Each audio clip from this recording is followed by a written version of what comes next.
고대 기독교 사이에 전해지는 전설과 같은 이야기가 있습니다. 예수님께서 이 땅의 지상 사명을 다 완수하신 다음에 하늘나라로 올라가시게 되어집니다. 그러자 하나님은 명령을 내리십니다. 천사들에게요. 너희들은 최선을 다하여 내 아들 예수를 위하여 잔치를 배설해라. 그래서 그 잔치를, 거대한 잔치를 배설하고 그곳에서 예수님과 천사들, 모든 하나님의 백성들이 모여서 함께 먹고 마시는 그때에 한 천사가 예수님께 이렇게 질문하였습니다. 주님께서 이 땅에 계시면서 담대하게 하나님의 나라를 확장시키는 말씀과 그리고 죽으심으로 복음의 역사를 이루어 주셨는데 예수님 다음에는 누가 그 일을 담당할까요? 라고 질문을 합니다. 그러자 예수님은 즉시 이렇게 말씀을 하십니다. 내가 요한과 베드로와 야고보를 그곳에 남겨두었단다. 그러자 이 천사가 예수님께 조심스럽게 또 묻습니다. 예수님, 만약에 그들이 하나님의 사명을 제대로 감당하지 못한다면 어떻게 하시겠습니까? 그러자 예수님은 이 천사에게 이렇게 말씀을 하십니다. 그들이 실패하면 나는 바울과 바나바와 그리고 마태를 보낼 것이란다. 그러자 또 천사가 마지막으로 한 번만 더 묻겠습니다 라고 하고는 예수님께 이렇게 질문을 합니다. 예수님, 만약에요 그들도 실패하면 어찌 됩니까? 라고 묻습니다. 그러자 예수님께서 머리를 흔드시면서 이렇게 대답하십니다. 다른 방법이 없단다. 즉 한 사람을 하나님께서 선택을 하시고 그리고 사용하여 사명을 맡겨주셨을 때 그 사명을 그가 헌신하지 아니하면 하나님의 어떠한 역사도 이루어질 수 없다라는 의미를 담고 있는 이야기입니다. 여러분 정말 그렇습니다.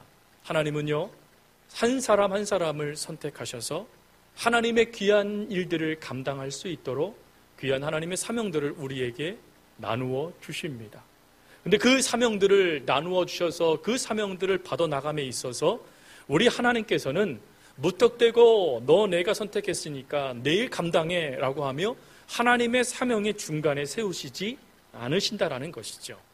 그래서 하나님은 사람을 선택하시고 사용하심에 있어서 하나님의 훈련의 단계를 그 사람에게 적용하신다라는 것입니다. 그래서 그 훈련의 단계를 통과해 나아가게 됐을 때 비로소 온전한 사명자로 그를 하나님은 사명의 한가운데로 세우시더라라는 것입니다.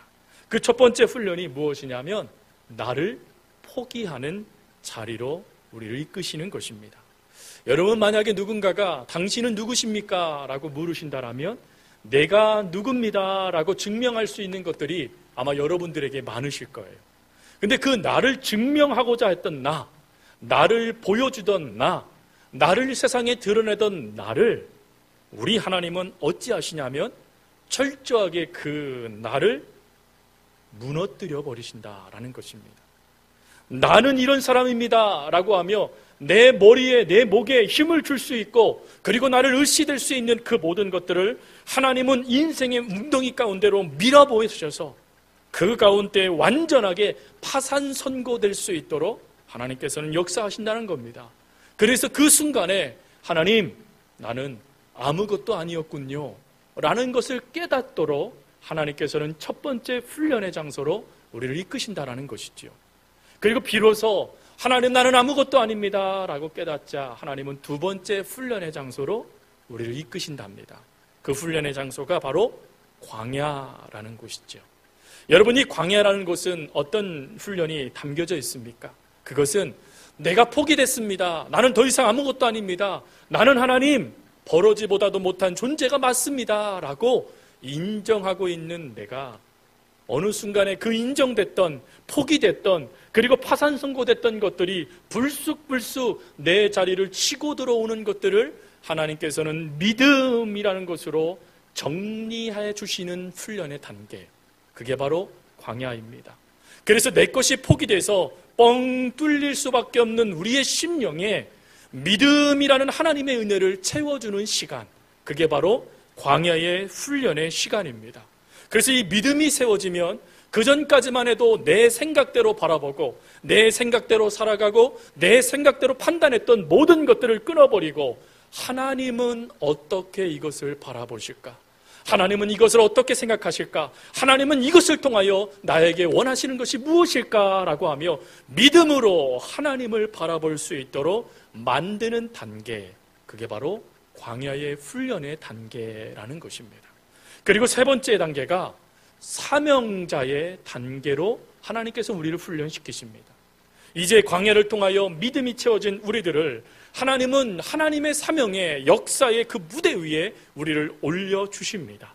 근데 이 올려주실 때 그러면 아무것도 없는 상태, 믿음만 갖고 있는 상태로 우리를 올려주시느냐? 그렇지 않습니다. 지금까지 우리가 포기했던 것들, 지금까지 우리가 이것이 나입니다 라고 하며 자신 있게 나를 증거했던 것, 마치 사도 바울이 이것은 배설물이라고 말했던 그의 수많은 그의 흔적들이 하나님의 역사 가운데 꼭 필요한 하나님의 은혜가 된 것처럼 하나님께서는 그 사명의 자리에 포기되어졌던 그 역사를 우리에게 다시 주어져서 그것이 나를 위하여 사용했던 것들을 하나님을 위하여 사용할 수 있도록 그 인생의 방향을 바꾸어 주시는 훈련의 마지막 단계, 그게 사명의 훈련 단계입니다. 여러분, 이 훈련 단계를 그대로 통과해낸 한 사람이 있습니다. 그게 누구냐면 바로 오늘 본문의 주인공인 요셉입니다. 요셉은 우리가 기억하는 것이 있지요. 여러분, 주일학교 때 요셉을 이야기할 때 제일 먼저 요셉의 옷을 갖고 이야기합니다. 여러분, 요셉은 어떤 옷을 입었습니까? 채색 옷을 입었지요. 에이, 목사님, 그 색깔 옷 입는 게 뭐 중요해요? 그 당시에 채색 옷은 귀족들만 입는 옷이었습니다. 그런데 이 요셉이요, 다른 형제들도 아무도 입지 않는 그 채색 옷을 입고 자랐던 사람이에요. 심지어 그 모습이 얼마나 미웠던지 형제들이 요셉을 볼 때마다 시기하고 질투할 정도로 하나님의 편애를 받고 살았던 사람, 그게 요셉이었죠. 근데 하나님은 이 요셉을 훈련시키십니다. 하나님의 사명자로, 하나님의 뜻을 이루는 믿음의 사람으로 세우시기 위하여서 하나님은 그가 갖고 있었던 그 수많은 자랑거리를 한순간에 마른 우물 속에 던져버리게 하시고, 그리고 이스마엘 사람들에 의해서 노예로 팔려가게 하십니다. 노예라는 것은 더 이상 내가 원하는 삶을 살 수 없는 상태가 됩니다. 더 이상 내가 원하는 대로 살지 못하고 주인의 뜻에 의해 살아가는, 내 자유도 없고 내 생각도 없고 내 뜻도 없고 나의 모든 것이 포기되는 그 자리였죠. 그 자리에서 요셉은 하나님의 놀라운 이 훈련의 단계를 통과해 나가기 시작합니다. 보디발의 집의 훈련을 통과하고, 감옥의 집의 훈련을 통과하고, 그리고 바로 왕의 훈련을 통과해내서 하나님께서 기뻐하시는 위대한, 나도 살고 가족도 살고 이웃도 살고 그리고 민족도 살리는 총리로 하나님께서 세우셨어요. 그럼 여기서 우리는 한 가지 도전을 받습니다. 그것이 무엇이냐면, 여러분, 우리들도 하나님께서는 훈련의 장소로 우리들을 세우실 것 아니겠습니까? 만약 어떤 성도님들은 바로 나를 철저하게 파산 선고되어지는 그 절망의 훈련의 단계에 있는 성도들도 있을 것이고, 또 어떤 성도들은 광야라는 믿음을 세우는 훈련의 장소 가운데 있는 성도들도 있을 것이며, 그리고 어떤 성도들은 사명의 자리에서 내가 아닌 하나님을 위하여 모든 것을 초점을 맞추는 단계의 훈련의 시간을 겪고 있는 성도들도 있을 것입니다. 그 어떤 모양의 훈련의 성도들의 삶이 주어졌을지라도 바로 이 요셉이 그 훈련을 어떻게 돌파하고 어떻게 그 훈련을 통과해냈는지만 우리가 분명히 안다라면, 우리들도 여러분 이 훈련을 통하여 하나님께서 원하시는 위대한 인물이 될 수 있지 않겠습니까? 하나님께서 인정하시는 위대한 그리스도인이 되지 않겠습니까? 그러면 오늘 요셉이요, 이 훈련을, 이 하나님께서 준비해 주신 전혀 이해할 수 없는 이 훈련을 어떻게 통과해냈을까요? 그 비결은 사실은 한 가지입니다. 요셉이 이 모든 훈련을 통과할 수 있는 유일한 비결은 그의 초점이 하나님께 맞춰져 있었기 때문에 그렇습니다. 다른 말로 요셉의 모든 관심은 지금 나는 하나님과 동행하고 있는가, 지금 나에게 있어서 하나님은 나와 함께하고 계시는가에 모든 초점이 맞추어져 있었다라는 것이죠. 여러분, 광야는 어려움이 참 많습니다. 특별히 여러분, 광야를 우리 인생에 빗대서 뭐라고 말합니까? 광야 같은 인생이라고 표현을 합니다. 그도 그럴 것이 인생도 한 번도 살아보지 않았던 것을 우리가 살아가고 있고, 광야라는 것도 우리가 한 번도 겪지 못했던 상황이고 환경이기에 그 두 가지를 합쳐서 광야 같은 인생이라고 말하고 있는 것이죠. 광야에서는 마실 물도 없습니다. 광야에서는 내가 익숙하게 막 먹고 다이어트 한다라고 먹지 않았던 그 음식도 없는 것이 광야이지요. 더군다나 온도가 40도 이상 올라갑니다. 그러다 보니까 건조하여 내 몸에 있는 수분조차도 빠져나가서 늘 심각한 갈증을 일으키는 것이 광야이고, 또 추위가 밀려 들어옵니다. 살을 내리는 듯한 추위 때문에 오히려 광야 속에서 얼어 죽는 사람이 있을 정도로 그 어려움이 있는 곳이 바로 광야입니다. 또 그것뿐입니까? 한 번도 살아보지 않은 인생이기에 어떻게 살아가야 될지 알지 못하는 것이 또 광야이기도 하지요. 그 광야의 인생길 가운데 요셉이 섭니다. 한 번도 익숙하지 않은 환경입니다. 꿈꿔봤던 생활도 아닙니다. 그가 소망했던 것도 아니지요. 그 상황 가운데 하나님이 일방적으로 훈련병으로 부르셨고, 그리고는 그 훈련의 장소로 내몰아 놨을 때, 여러분, 보통 우리 같으면 이 문제 내가 어떻게 해결할까? 이 문제 내가 어떻게 해결하고자 내가 무엇을 내가 의지해야 되고 무엇을 내가 붙들어야 될까라며 그 문제에 초점을 맞추게 될 터인데, 요셉은 그러지 않았다라는 것입니다. 요셉은 문제에 초점을 둔 것이 아니라 그 문제를 허락하신 하나님께 초점을 맞추고 있더라라는 것이에요. 즉, 그 문제가 고통스럽습니다. 그 문제가 눈물 날 정도로 힘듭니다. 그 문제가 내가 몸부림쳐도 해결될 수 없는 것이라는 것을 요셉은 너무나 잘 알고 있었어요. 그래서 누군가를 의지하여 이 문제를 해결할 수도 없을 정도로 노예라는 신분, 죄수라는 신분으로 하나님은 계속해서 물고 들어가셨습니다. 그때에 여러분, 내가 어디로 가야 될지, 내가 무엇을 해야 될지, 그리고 내가 어떻게 삶을 살아야 될지 갈팡질팡하여 어려운 가운데 침몰해 간 것이 요셉이 아니었습니다. 그 상황 가운데 요셉은 하나님을 바라보기 시작합니다. 모든 것의 중심이 하나님이십니다라는 고백을 가지고 그 인생의 문제 가운데 하나님을 드러내기 시작해요. 여러분, 여기서 하나님과 동행한다는 것이 무엇인지를 요셉을 통하여 깨닫게 됩니다. 첫 번째, 하나님과 동행한다는 것이 무엇입니까? 그것은 하나님을 의식하며 매 삶에 인정하는 것, 그게 하나님과 동행하는 것입니다. 여러분, 어느 할머니가 뉴욕에 있는 아들의 집에 가게 되어졌습니다. 그런데 뉴욕에 가다가 보니까 난귀류를 만났어요. 난귀류. 여러분, 이 난귀류가 얼마나 심각한 이 어려움을 줍니까? 그래서요, 비명소리가 나고 사람들이 막 난리가 나기 시작했습니다. 위에서는 숨을 쉴 수 있도록 그 산소 마스크까지 내려오고, 이제 곧 잘못하면 생명의 위협을 느끼는 그 순간에 어느 할머니가 성경책을 딱 피더니 묵묵히 그 성경책만 읽고 있는 겁니다. 그래서 그 난귀류를 극복하고 난 다음에 옆에 앉아 있었던 승객이 너무 기가 찬 거예요. 다 죽겠다고 지금 소리 지르고 있는데, 아니, 이 할머니는 왜 말씀만 보고 있나? 그래서 할머니에게 이렇게 물었습니다. 아니, 할머니, 무섭지 않으셨어요? 그래서 할머니가 이렇게 말씀하셨대요. 이렇게 죽으면 천국 가고, 또 만약에 무사히 뉴욕에 도착하면 아들네 볼 수 있는데 내가 뭐로 고민하고 문제 때문에 두려워합니까? 라고 말을 했대요. 즉, 그 절체절명의 순간, 자칫하면 죽을 수밖에 없는 순간에 이 할머니의 선택은 우리들에게도 도전이 돼요. 내가 하나님을 의식하고 있는데, 내가 하나님을 믿고 있는데 이거 아무것도 아니에요 라고 말할 수 있는 이 모습 말입니다. 요셉이 그랬습니다. 여러분, 요셉은 주인의 보디발의 아내가 집요하게 성적으로 유혹합니다. 성경 말씀에 보니까 39장 10절 말씀에 날마다 청했다라고 기록되어져 있어요. 그럼 여러분, 왜 요셉에게 날마다 청합니까? 그 이유가 나오는 게 있어요. 6절 말씀이에요. 우리가 읽은 6절 말씀에 보니까 요셉에 대해서 평가가 나와져 있는데 이렇게 돼 있어요. 요셉은 용모가 빼어나고 아름다웠더라. 오늘날로 말 따지면 뭡니까? 꽃미남이요, 꽃미남. 아니, 남루한 옷을 입혀놨는데 얼굴이 빛나는 거예요. 어머머, 쟤 뭐야? 그 마음을 빼앗겨버려요. 마음을 빼앗겨버리니까 어떻게 해요? 너 나랑 자자 라고 청했다라는 거예요. 그리고 더 놀라운 것은 이런 청함이 계속되었을 뿐만 아니라 그 다음 말씀해 보니까 이 주인이 의도적으로 사람들을 그 모든 것에서 물리쳐버립니다. 그리고 요셉 한 사람만 두게 만들어요. 여러분, 그때 요셉이 실수해도 아무도 모를 거예요. 또 그 요셉이 그 아내 보디발의 아내의 마음만 얻으면 그 인생 정말 다이가 생각하는 것보다 더 좋은 모습으로 달라질 수 있을 겁니다.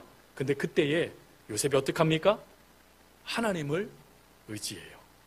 하나님을 인정해요. 그래서 그가 이렇게 말합니다. 내가 어찌 이 큰 악을 하나님께 죄를 지으리까? 즉 그 순간에 자신이 얼마든지 편안하게 갈 수 있는 그 순간에, 자신이 얼마든지 쾌락을 추구할 수 있는 그 순간에 하나님을 의식했다라는 거예요. 내가 하나님께 죄를 짓는 일은 하지 않을 겁니다. 여러분, 이 고백 얼마나 위대한 고백입니까? 하나님도 박수 쳐주실 것 같아요. 근데 결과가 어떻습니까? 감옥으로 가게 되어지는 거예요. 그나마 노예는요, 햇빛도 볼 수 있습니다.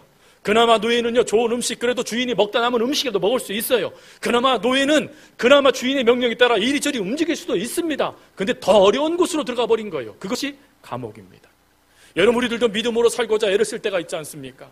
하나님께서 그걸 싫어하시기에, 하나님께서 기뻐하실 것이 아니시기에 그 일들을 내가 결단하며 하나님 나 믿음대로 살겠습니다라고 결정했지만 여전히 어려워지고 있고, 여전히 사람들에게 손가락질 받고 있고, 여전히 그 마음이 상처가 회복되지 않아서 힘들어질 때가 있지 않습니까?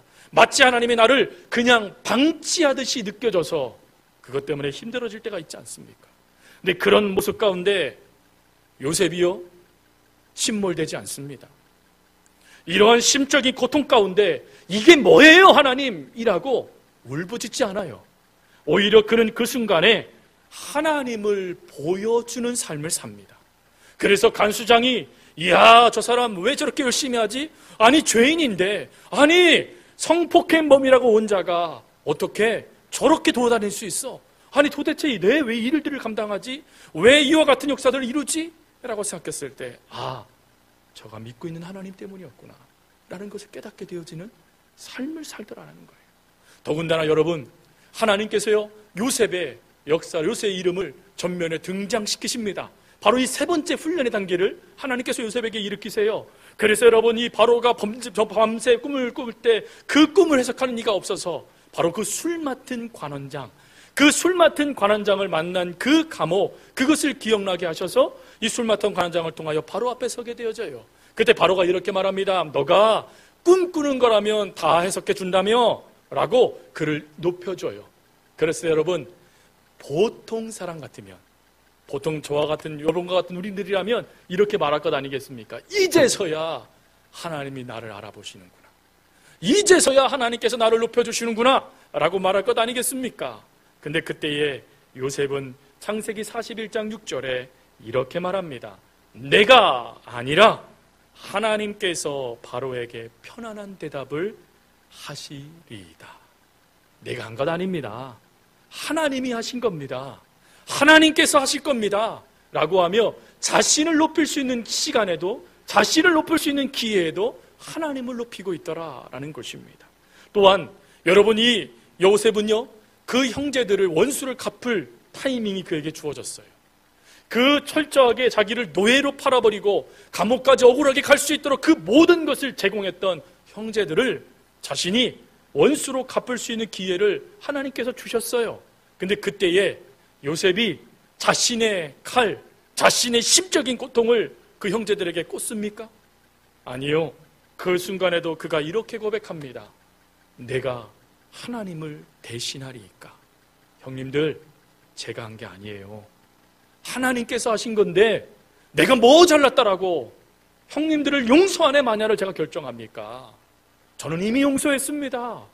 형님들, 잊지 마세요. 하나님이 우리를 그렇게 만드신 거예요 라고 고백하고 있는 거예요.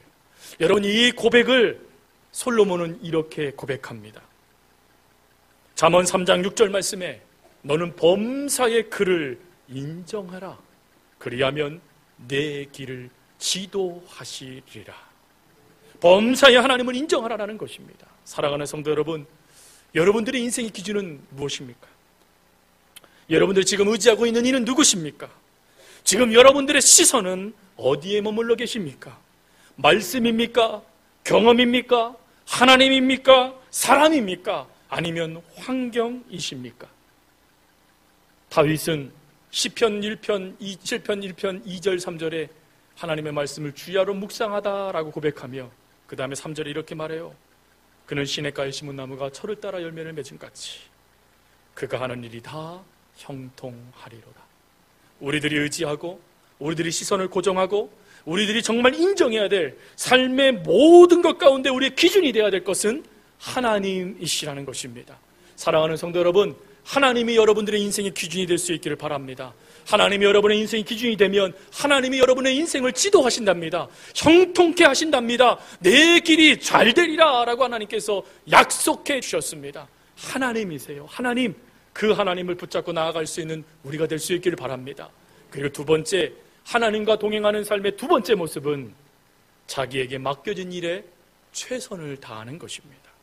바꾸어 볼 만한 인생이라는 책을 쓴 헤럴드 셔먼이라는 분은 이런 말을 해요. 우리 애들에게 사실 자신에게 정말로 필요한 것은 무엇인가? 그것은 있는 그대로의 나이다. 그리고 나 자신을 더욱 개선해 나가는 나이다.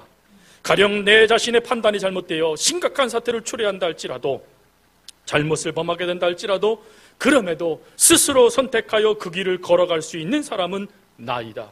권리 포기하지 말아라. 우리는 로봇이 아니다 라고 이야기를 해요. 즉 값을 주어지면 그것만 살아가는 인생이 우리가 아니라는 거예요. 또 우리가 잘못하고 잘되던 어떤 삶을 살아가던 그 모든 삶은 바로 우리들의 선택에 따라 그 모든 것들이 달라진다라는 것입니다. 그런데 여러분, 이 선택의 기준은 이미 우리에게 주어졌지요. 그게 뭡니까? 하나님이시잖아요. 우리가 하나님을 선택하고 난 다음에 우리들이 해야 될 것들은 행해 나가라라고 지금 바로 이 책에서 말해주고 있는 거예요. 여러분, 요셉은 신세에 한탄할 수밖에 없는, 자신의 권리를 포기하여 로봇처럼 그냥 그렇게 살다가 녹슬어 버릴 수밖에 없는 인생을 살지 않았습니다. 요셉은 자신의 삶, 노예의 삶을 살아가면서 나는 어쩔 수 없어 라고 합리화하지도 않았어요. 그는 오히려 그 속에 하나님을 의식하며 자신에게 주어진 환경 속에서 책임지는 삶을 살아갔다라는 것입니다. 비록 그가 시위대장 보디발의 노예였을지라도, 억울한 누명으로 감옥에 갇히는 죄인이었을지라도, 지금 상황이 너무나 힘들고 어려워서 모든 것을 포기하고 싶은 상황이 주어졌을지라도 그는 내 팔자가 그렇지 뭐라고 하며 그냥 무너져 버린 것이 아니라 이것이 하나님께서 나에게 허락하신 일이야, 이것이 나를 통하여 하나님께서 원하시는 일이야 라고 하며 그 모든 것들을 하나님께 기준을 삼고 최선을 다하여 성실함으로 책임을 감당하는 모습으로 그가 살아갔다라는 것입니다.